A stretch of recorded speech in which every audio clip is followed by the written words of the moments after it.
David never imagined that coming home early would change his entire life.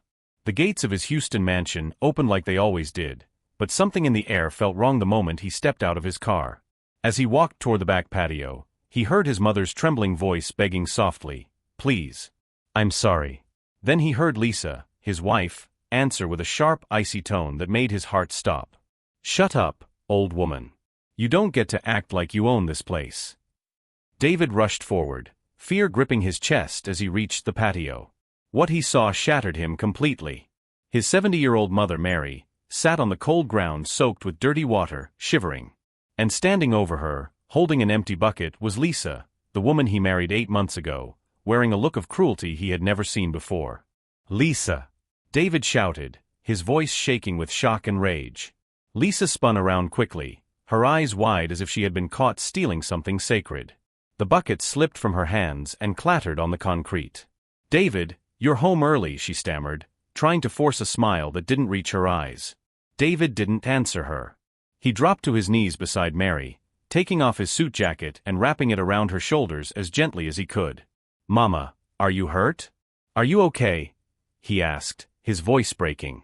Mary looked up at him with those tired brown eyes he had searched for his entire childhood and whispered, "I'm sorry, son. I didn't mean to cause trouble." And in that moment, David felt something inside him crack wide open. Before he could speak again, Mary's words pulled him into memories he had spent years trying to bury. David had grown up in East Houston with Mary working 3 jobs just to keep them alive. She cleaned offices at night, stocked shelves during the day, and washed clothes for neighbors on weekends. But when he was 7, everything fell apart. Mary's mental health collapsed under the pressure of survival, and social workers took him away. They promised it was temporary, but temporary turned into forever. David grew up without her, raised by a sick grandmother, and aged out of the system feeling abandoned and alone. That pain turned into fire, the fire that made him rich. But none of his billions ever filled the hole his mother left behind. Years later, when he was already a billionaire, David met Lisa at a charity event downtown. She smiled warmly, served food to families in need, and spoke to him with gentle kindness that felt sincere. "It takes a special man to fund a shelter and still show up to help," she told him with soft admiration. Something about her made him believe she saw the real him, the boy who once waited for a mother who never came back.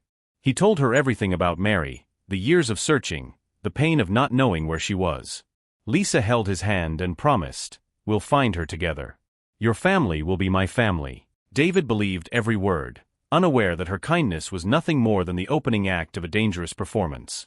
When David finally reunited with Mary months later, it felt like the missing piece of his soul had been returned.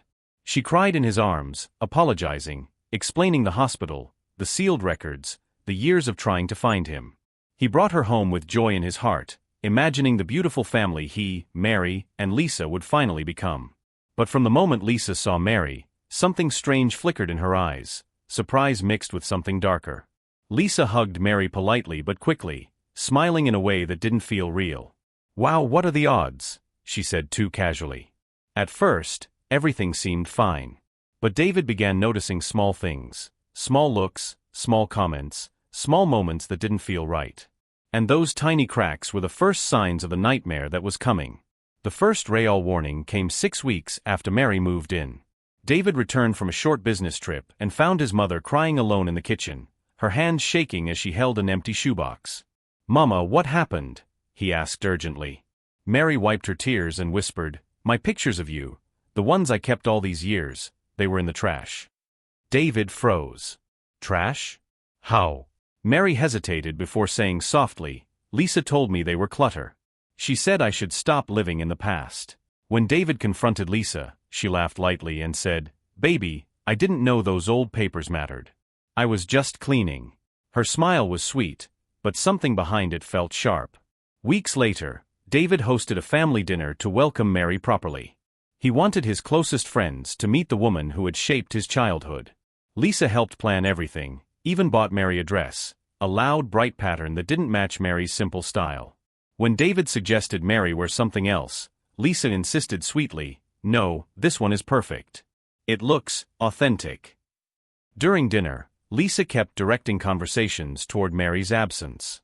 It must be strange to see how successful David became without any family support, she said with a smile that wasn't a smile. Every word stabbed Mary quietly, and David saw the way his mother began to shrink inside herself. After the guests left, he found Mary outside staring at the pool in silence. "Mama, don't let anything she said tonight hurt you," David said gently. Mary nodded but whispered, "Son, didn't she mean it?" That question chilled him because he didn't know the answer. Over the following weeks, more unsettling things happened. Mary's favorite tea vanished. Her medication was moved. Her phone charger disappeared. Every time David asked, Lisa had an explanation ready. "I was organizing. I thought it was trash. I didn't know she needed that." Each excuse seemed reasonable alone, yet together they painted a troubling picture. David tried to convince himself he was imagining things, that stress made him overly sensitive. But deep down, something inside him was whispering, "Pay attention." The moment David could no longer ignore came on a quiet Sunday morning. He returned early from his run and heard raised voices behind the house. Lisa's voice cut through the air like a knife. "This is my house, and you're here because I allow it." Mary's voice trembled. "I never meant to upset you. I'm just trying to help." Lisa scoffed. "Help? You abandoned him for 20 years. You don't get to walk in and call him your son now." David froze behind the wall, unable to believe what he was hearing. Then Lisa added, "And if you think you're getting anything when he dies, you're mistaken. I earned this life, not you." Mary began to cry, and David's heart fractured. That evening, David tried to fix things by bringing both women into the living room. "We need to talk honestly," he said. Immediately, Lisa shifted into a warm, gentle act, taking Mary's hand and smiling sweetly. "We've already talked today, haven't we, Mary? We just need better communication," she said like an actress in a play. Mary looked confused but nodded. David watched Lisa carefully. Something in her tone felt rehearsed. Over the next days, Lisa suddenly became extra kind, cooking with Mary, shopping with her, laughing loudly. But Mary grew quieter, more anxious, constantly apologizing for small things. David noticed the change and felt helpless. Something in his home was wrong, deeply wrong, and he was slowly losing the woman he had just found again. Despite Lisa's sudden sweetness, David could feel tension hiding beneath every smile. Whenever he entered a room, the atmosphere shifted, Mary stiffened, and Lisa's face tightened for a split second before she forced a cheerful expression.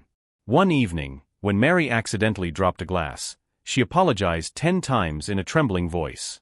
"Mama, it's just a glass," David said softly. Mary nodded, but fear flickered in her eyes. That night, as David lay beside Lisa, he stared at the ceiling and wondered when the peace in his home had turned into something fragile and false. Something inside him whispered that he was losing his mother again, this time in a different way. The next morning, David found Mary sitting in the garden with a distant look in her eyes. "Mama, talk to me," he said, crouching beside her. Mary hesitated, then whispered, "Son, I don't think your wife likes having me here." David frowned. "Lisa loves you." Mary shook her head gently. "No, she loves what you can do for her. But she doesn't love anything that existed before her." David tried to dismiss the idea, but the words clung to his mind like thorns. When he mentioned Mary's concern to Lisa later, Lisa laughed lightly. "David, your mother is adjusting. She's sensitive. I'm doing my best." Her tone was sweet, but her eyes flashed with irritation. Days later, David invited his best friend, Mark, over for advice. They sat in the home office, drinking iced tea as David explained everything: Mary's anxiety, Lisa's sharp moments, the strange feeling in the house. Mark leaned back and shook his head. "Bro, your mom is just scared of losing you again. She's reading too much into everything." David sighed. "Maybe. And Lisa," Mark continued. "Come on, man. She's been nothing but supportive. You're lucky." Mark's confidence made David doubt his own instincts, but something still felt off. When Mark left that evening, David watched him jog down the driveway, wondering why his friend's reassurances didn't comfort him the way they used to. One night, Mary called David crying. "Son, I had a terrible dream," she whispered. "I saw someone hurting you. Someone close." David tried to calm her. "Mama, it's just a dream." But Mary insisted, "Please listen. I saw a woman putting something in your drink. You fell. And she didn't help you." Mary's fear traveled through the phone and into David's chest. When he told Lisa about the dream the next morning, she rolled her eyes. "Another nightmare? David, this is manipulation. She wants your attention." But something in Mary's voice last night hadn't felt manipulative, it had felt like warning. Later that week, Mary asked him a question that made him pause. "Son, does Lisa have access to your accounts?" David frowned. "Yes, she's my wife." Mary swallowed hard. "Does she know how much you're worth?" "Mama, you're worrying too much." But her eyes stayed fixed on his, full of a quiet fear. "David, please listen. A woman who loves you protects your life, not your money." David brushed it off, but her words stayed with him. That night, he watched Lisa cook dinner and wondered why she always insisted on preparing his drinks for him. He shrugged it off, but unease began settling like dust. One afternoon, David walked into the kitchen unexpectedly and found Lisa whispering into her phone. She immediately straightened. "Oh, you scared me," she said with a quick smile. "Who were you talking to?" he asked casually. "Just my sister," she replied too quickly. David felt a strange tug in his stomach. His instincts were starting to wake up. Later that evening, Mary called again with trembling urgency. "Son, something is wrong. I feel it in my spirit." David closed his eyes. "Mama, I don't know what to believe anymore." But Mary answered softly, "Believe what you feel, not what you're told." The breaking point came when David visited Mary at her apartment. She sat at the table with a newspaper showing David's latest billion-dollar contract. "Son," she said softly, "this contract makes you worth more than most people can imagine." David nodded. "Yes, it's huge." Mary leaned closer. "If something happened to you today, who would inherit everything?" David froze. "Lisa," he said slowly. "She's my wife." Mary nodded with sorrowful eyes. "Son, please be careful." Her voice trembled like she already knew something he didn't. David's stomach tightened with a fear he couldn't explain. That night, David confronted Lisa gently. "Mama thinks you're only with me for money." Lisa's face twisted with hurt and anger. "Wow. So now you believe her over me?" David shook his head. "I never said that." "But you're thinking it," Lisa snapped. She stepped back, crossing her arms. "Your mother hates me. She wants you all to herself. She'll say anything to push me out." Her voice softened suddenly. "David, I love you. Why can't you see that?" Her tears fell, but something about them didn't feel pure anymore. And David didn't know why. Then, unexpectedly, Lisa softened. "Let's fix this," she whispered. "Let's bring peace to this house." She suggested installing security cameras so Mary would stop worrying. "We have nothing to hide," she said. David was surprised and relieved. Maybe this could ease Mary's fears. Cameras were installed the next day in every shared area. When David told Mary, she nodded slowly. "Good. Now if anything happens, you'll know the truth." David tried to laugh it off, but her expression was serious. She added quietly, "Son, check the cameras. Not once. Not twice. Often." For the next week, David avoided checking the footage. Lisa told him it would only make him paranoid. Mark agreed, saying, "Bro, trust your wife. Don't spy on her." But one night, David woke with a heavy feeling in his chest, a quiet voice urging him to look. He slipped out of bed and went to his office, opening the security system with shaking hands. As he clicked into the kitchen camera from earlier that evening, he expected to see nothing unusual. But in the first few seconds, his heart slammed against his ribs. Lisa stood at the counter, pouring something from a small vial into his drink. And she wasn't alone.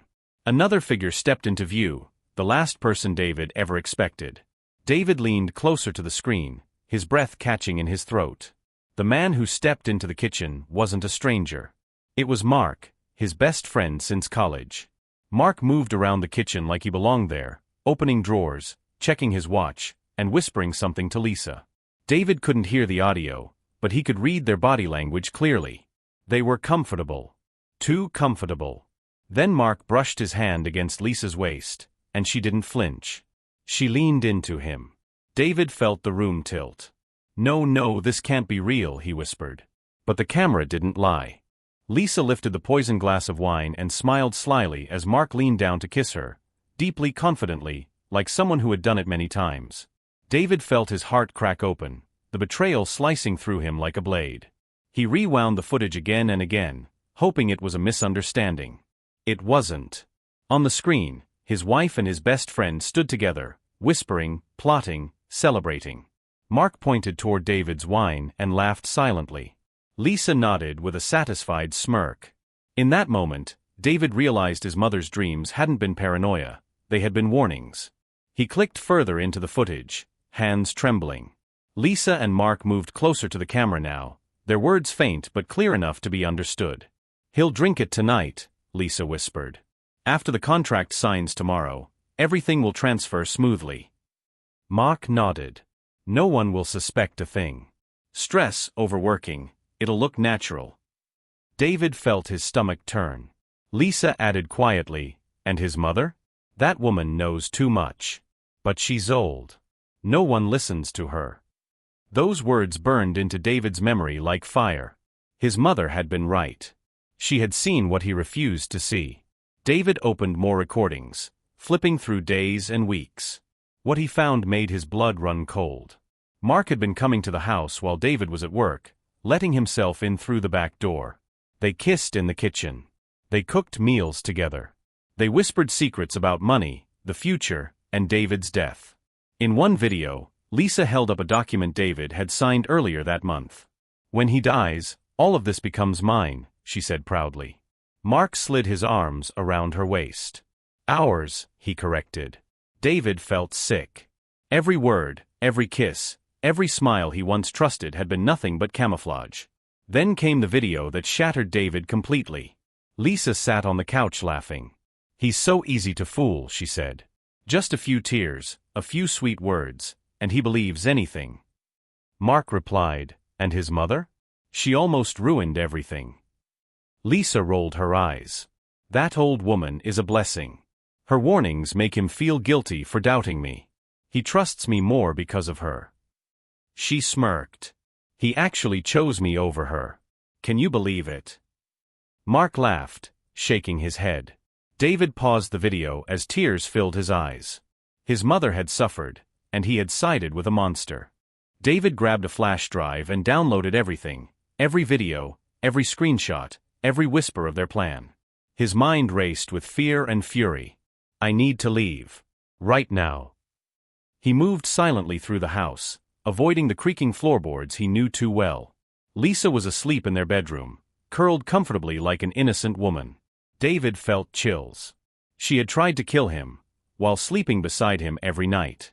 He drove to an all-night diner and parked far from the entrance, his hands shaking on the steering wheel. Then he called the only person who had never lied to him. "Mama," he whispered, voice cracking, "you were right." Mary answered immediately, worry flooding her voice. "David? Baby, what's wrong?" He broke down, telling her everything, the camera footage, the poison, Mark's involvement, the plan to kill him after the contract signing. Mary's voice shook, but she stayed calm. "Listen to me. You are not going back to that house. You call the police right now. You hear me?" David wiped his face. "They might not believe me." "They will when they see the proof," she replied firmly. "Now go somewhere safe. Don't sit in one place too long." Mary's strength steadied him. She had always protected him, even when he didn't listen. David called 911 with a trembling voice. "My wife and my best friend are planning to murder me, and I have video evidence." At first, the dispatcher sounded unsure, but when he gave his full name and mentioned the poison captured on camera, everything changed. Officers were sent immediately. Detectives met him at the diner within 30 minutes. They watched the footage silently, their expressions hardening with every minute. "Mr. Brown," one detective said softly, "this isn't just attempted murder. This is a full conspiracy." David lowered his head. "They were going to kill me tomorrow." The detective nodded grimly. "Not anymore." Police secured the warrant within hours. David waited at Mary's apartment, too shaken to return home. Mary held him like he was a child again. "You're safe now," she whispered, running her hand over his head. But David felt broken. "How could I not see it? How could I choose her over you?" Mary kissed his forehead gently. "You wanted to believe in love. That isn't a weakness. But learning the truth in time, that is strength." David nodded slowly. Her voice soothed wounds he didn't even know he carried. Still, he struggled to breathe, knowing his entire world had been built on lies. The raid happened at dawn. Lisa and Mark were arrested in their sleep, Lisa screaming, Mark shocked speechless as officers read them their charges. Poison vials were found in Lisa's purse. Digital messages between her and Mark detailed their entire plan. Police escorted Lisa out in handcuffs just as David arrived, flanked by detectives. She caught sight of him and shouted, "David. Baby. This is a mistake." He looked at her with a calm he didn't feel. "I saw everything," he said quietly. Lisa froze. Her mask cracked, the coldness in her eyes finally exposed. Mark looked away in shame. And in that moment, the house that once held love now held nothing but truth. David walked slowly through the house after the arrests, escorted by detectives, taking in every room with new eyes. Each space felt different now, tainted, like the shadow of Lisa's lies still lingered in the air. He paused at the kitchen counter where she had poured the poison. A cold chill ran down his spine. "Sir," Detective Harris said quietly, "you saved your own life by checking those cameras. Most people never see the truth in time." David nodded weakly. "I almost didn't." As he stood there, he realized that if Mary hadn't warned him, he might have been dead by morning. Later, back at Mary's apartment, David collapsed onto her couch with exhaustion. Mary brought him tea and sat beside him, her gentle hands holding his. "Son, look at me," she said softly. David lifted his eyes, full of guilt and pain. "Mama. I'm so sorry." Tears gathered as he choked out the words. "I pushed you away. I doubted you. I chose her over you." Mary shook her head, cupping his face with both hands. "No, baby. You chose love. You just didn't know it was the wrong kind." Her voice trembled. "The important thing is, you lived." Over the next weeks, the truth came out publicly. The news covered every detail: the affair, the poison, the conspiracy for his fortune. Reporters camped outside David's gate day and night. Friends and business partners reached out in shock, unable to believe that someone like Lisa could commit such betrayal. But the most surprising reaction came from Mark's mother. She visited David privately, tears running down her face. "I'm so sorry," she sobbed. "I didn't raise him to be this." David hugged her gently. "This isn't your fault." But deep inside, he grieved the loss of the friend he thought Mark was. When the trial began, the courtroom was filled, every seat taken. David sat beside the prosecutors, steady but emotionally drained. Lisa entered wearing handcuffs, her eyes cold and defiant. Mark followed, looking defeated. During the testimony, the footage played on a large screen. Gasps filled the room as Lisa poured poison into the glass, as she kissed Mark, as they discussed David's death with chilling calmness. Lisa's lawyer argued she was manipulated, stressed, misunderstood. But nothing could erase the truth on the screen. David watched without blinking. He needed to see it. He needed closure. The verdict came after only 3 hours. Lisa and Mark were found guilty of conspiracy to commit murder, attempted poisoning, and financial fraud.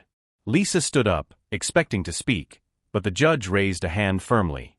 "Ms. Miller," he said, "your actions were calculated, cruel, and driven by greed. You nearly took an innocent man's life." She swallowed hard, her confidence finally cracking. Mark stared at the floor, shaking. Both were sentenced to 30 years in prison. As the guards led them away, Lisa turned once toward David, her eyes begging for a reaction. He gave her none.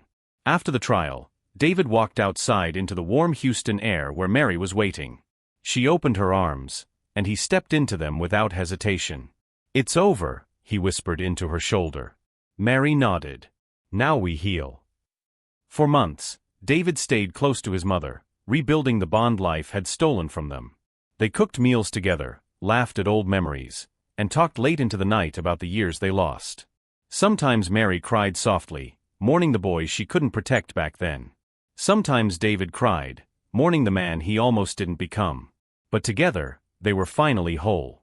With time, David began healing. But his heart wasn't ready for love. Not yet. Mary didn't push him. One evening, she simply said, "When you're ready, God will send someone with a clean heart." David smiled weakly, unsure. But months later, he met Emily, a gentle schoolteacher with warm eyes and a quiet strength. They met at a small community event Mary invited him to.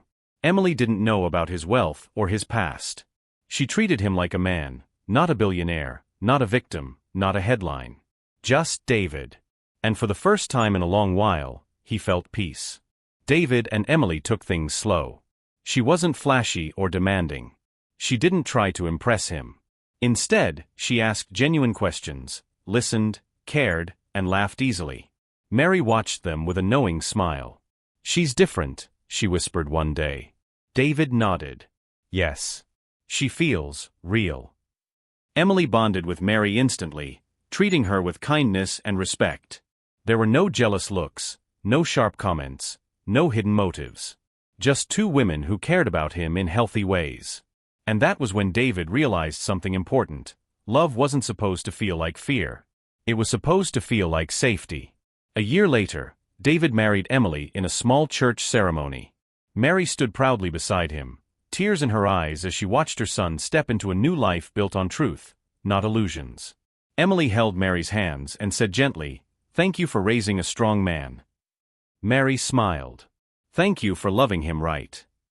Their home soon filled with laughter, warmth, and peace, the kind of life David never had with Lisa. He built a special suite for Mary inside the house, so she would never feel alone again. This time, family meant something real, something lasting. Years later, as David sat on his back patio, the same place where his nightmare began, he watched Mary play with his children under the soft evening sun. The memory of Lisa pouring dirty water on Mary felt distant now, like a shadow that no longer held power. "Mama saved my life," he whispered to Emily, who stood beside him. Emily smiled. "She saved all of us." David realized then that real love protects, real love listens, and real love stands with you even when you can't see the danger. His mother's intuition had been the light leading him out of darkness. And in the end, truth won. Family won. Love won.